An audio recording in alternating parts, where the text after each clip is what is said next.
Tudo bom, Danilo? Bem. Seja bem-vindo. Obrigado. Obrigada pela gentileza da presença, fique à vontade. O Danilo veio direto de São Paulo, como é que estava a estrada? Estava um pouco cheio, como Tava. sempre, muito trânsito. Mas que bom que chegou bem, né? Que Esse percurso, esse caminho, né? São Paulo, interior de São Paulo, geralmente tem bastante fluxo, mas que bom que você está aqui conosco, viu? Que bom. Mais uma vez, obrigada pela presença. Eu que A gente agradeço. vai falar um pouquinho hoje sobre essa questão, né, dos transtornos de ansiedade. Primeiro, vamos entender o que é ansiedade, porque muitas pessoas se auto-intitulam ansiosas. Eu, por exemplo, Danilo, eu acredito que eu seja uma pessoa ansiosa, mas eu não acho que eu tenho um transtorno de ansiedade.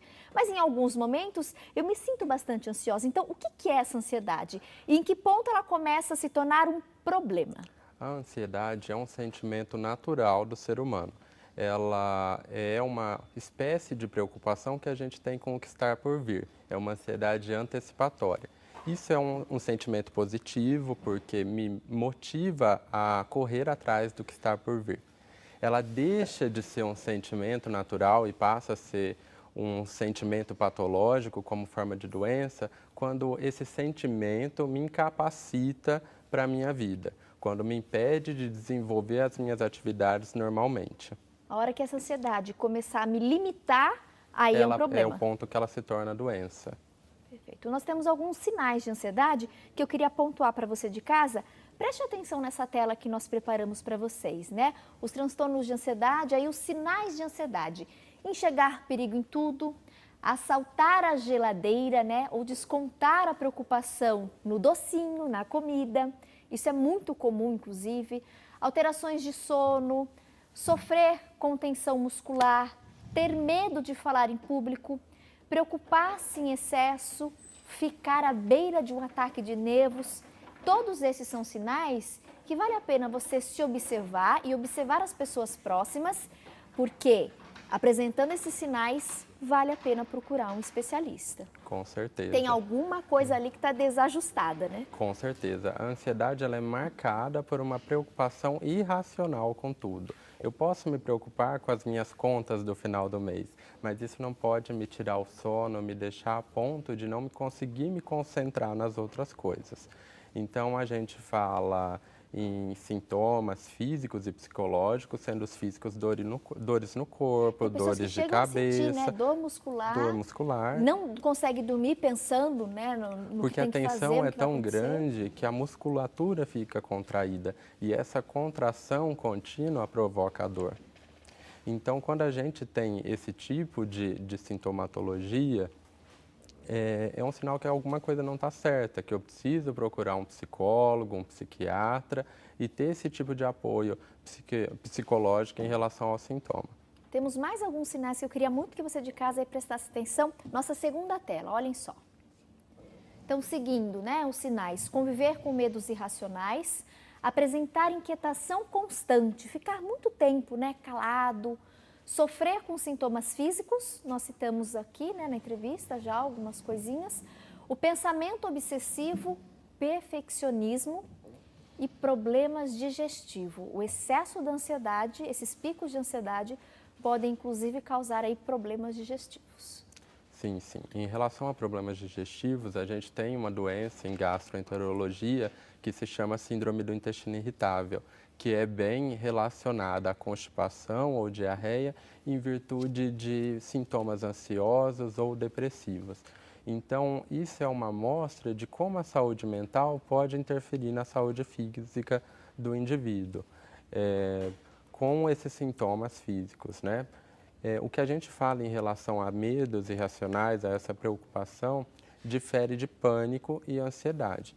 O pânico é uma doença ansiosa, mas que tem sintomas de medos excessivos com sensação de morte iminente. A pessoa que evolui de ansiedade para pânico, ela pensa que está à beira de morrer. Geralmente à beira de um infarto, à beira de um AVC, alguma coisa que o mundo à volta não vai poder impedir. Entendi. A gente recebeu várias participações aqui, Danilo. Eu queria até comentar um pouquinho. A Celeste Pena participou, ela é de Viçosa, Minas Gerais. Obrigada, Minas, pela audiência. Um beijo para você, viu, Celeste? Tati, por causa da ansiedade, eu fiquei com diabetes tipo 1. Não é fácil vencer cada dia. Parabéns pela pauta. você vê essa questão também, né, A gente fala da ansiedade em bastante, problemas de saúde como diabetes. a gente fala bastante sobre fome emocional.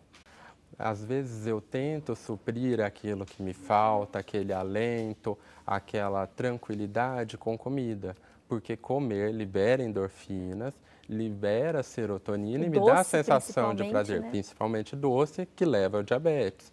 Então esse descontrole emocional leva a uma doença física.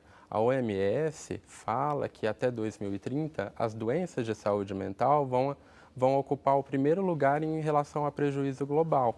E em países desenvolvidos, como o Reino Unido, a gente já fala que se deve investir mais em tratamento de ansiedade e diabetes na rede básica do que em hipertensão e diabetes, porque investir nessas doenças são fatores protetores em relação à hipertensão e diabetes, que a gente discute tanto. A gente tem aqui um dado, inclusive, muito significativo. Eu não sei se você de casa sabe disso, mas como consequência, né, os transtornos de ansiedade, eles são a terceira causa dos afastamentos profissionais no país, gerando aí, né, um gasto de mais de 200 milhões anuais em pagamentos do benefício do INSS. Então, as pessoas se afastam, passam a receber pelo INSS. Alarmante esse número, né? Antes da gente discutir com a produção, com a direção, né, que nós iríamos falar sobre ansiedade no programa, a gente foi pesquisar alguns dados e aí a gente recebeu essa informação, teve acesso a essa informação. Terceira causa, né, que mais mantém profissionais afastados do trabalho, ou seja, tem muito brasileiro extremamente ansioso. Isso é o país que mais tem transtorno de ansiedade no mundo. Quando a gente fala sobre medos irracionais, se o medo irracional é em relação à fobia social ou a não conseguir sair de casa, como você pode trabalhar se você não consegue nem sair de casa? Então, é uma doença extremamente incapacitante e que traz um prejuízo de saúde pública para o nosso país. Nós temos inclusive os agravantes, né? Diretora, depois assim que você conseguir, coloca essa tela para gente, os agravantes dessa questão do transtorno. Então, você que está me assistindo, que você possa... Podemos colocar? Vamos colocar então no vídeo? Olha lá.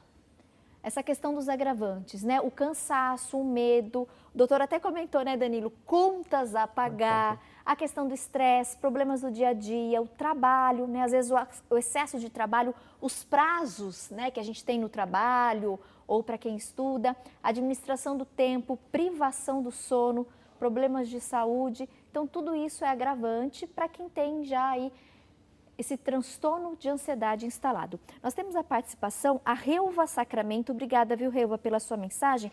Ela diz o seguinte, Danilo, o que me chamou a atenção foi a questão da idade da filha, que ela comenta na mensagem. Tati tem uma filha de 20 anos que está sofrendo com esse problema. Ela já teve crises feias, fiquei bastante preocupada.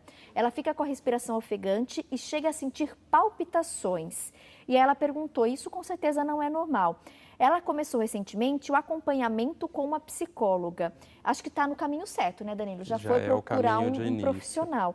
Mas 20 anos, muito nova, né? Hoje a gente se fala em maior incidência na população jovem, porque a gente vive uma sociedade de resultados.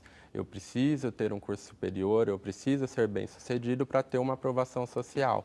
E isso, em uma população que tem uma vivência pequena de mundo, parece ser um problema muito grande. Então, aumenta essa incidência em jovens. Com certeza, ter esses fatores limitantes, como taquicardia, sudorese fria, que ela falou, são sintomas de crise de ansiedade que podem, inclusive, evoluir para sintomas de pânico.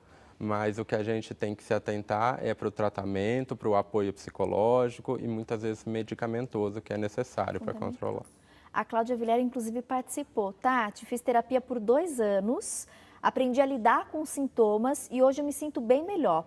Consegui descobrir o que eu tinha escondido na minha infância, fiz esse tratamento, super recomendo, inclusive, uma boa terapia. Um bom profissional é fundamental, né, Cláudia, para, de fato, nos ajudar, né, a identificar onde está aquela raiz, aquele início da ansiedade, né, para a gente ir na causa mesmo. É a busca pelo autoconhecimento, né? Saber o que desenvolveu os comportamentos e atitudes que a gente toma, que são da raiz da nossa formação. Lidinádja, de Currais Novos, Rio Grande do Norte, também está participando aqui pelas nossas redes sociais. Obrigada, viu, Lidinádja? Ela perguntou, Danilo, gostaria de saber se tomar mais café pode aumentar a ansiedade? Pelo jeito ela gosta daquele cafezinho preto, né? O café pode piorar a ansiedade ou não tem relação? E até ela pergunta, existem alimentos, né, que podem piorar esse quadro? São vilões para quem já tem uma ansiedade fora do normal? Com certeza, tomar café é um fator que piora a ansiedade. A gente sabe que a cafeína está em 80 plantas diferentes como forma de proteção da planta contra insetos, porque é uma substância totalmente tóxica. E a gente consome como psicoestimulante. Então, todas as substâncias psicoestimulantes, elas alteram o nível de ansiedade porque aumentam dopamina, aumentam uma série de neurotransmissores. Então, com certeza, a alimentação saudável influencia no controle e uma alimentação rica em cafeína auxilia no descontrole dessa Ou seja, doença. o cafezinho pode sim piorar. Pode sim piorar. Além do café, tem algum outro alimento ou bebida que você ressalte que é A legal gente fala de evitar? refrigerantes, chás que contenham cafeína, sendo que a cafeína é o principal psicoestimulante que a gente consegue comprar no mercado. Refrigerante também não é legal consumir em excesso.